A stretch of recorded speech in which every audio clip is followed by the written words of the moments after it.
Today's Living Word with Pastor Arlene. Thank you for joining us again this week for a teaching that we started last week on where Jesus said, "Fear not." And I just want to do a quick recap. But Jesus had told Jairus to fear not. Stop the fear. We found out that fear is false evidence appearing real. It's false because it's not in line with the truth of God's word. And we think it's evidence, and this is really important during this time because we are being inundated with press about what is going on in this world and with this COVID-19 and some of the restrictions they're making. And it's all for the purpose of causing fear. There was, after World War II, there were so many nations in fear, and the President of the United States told their people, fear.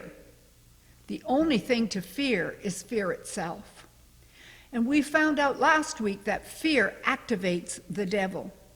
You see, he uses words, and the media is using words to paint pictures in our eyes, in our mind, in our thinking. It's like Job, we saw last week, imagined that his children were sinning.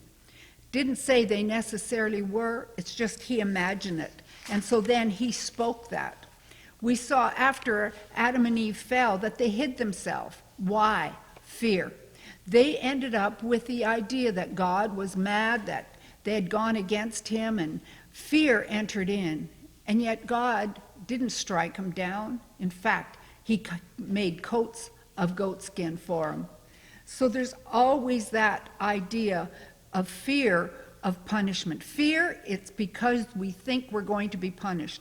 Oh, I might get COVID-19 because I missed it. I might get COVID-19. I might get this. I might get that because of a punishment, of a judgment. We're going to find out during this week or next that we're not judged, that we don't have to fear the judgment. God's not judging us, as we've said before, because all our judgment was put on Jesus. And we saw in Romans 8:15 that the spirit of bondage is caused by fear. When we're in fear, we end up in bondage. God has not given us a spirit of fear, but of love, power, and a sound mind. And so we know that the spirit of fear, where fear comes from, is Satan. And again, I want you to think about today, the only thing to fear is fear itself. Stop and think, what am I thinking about?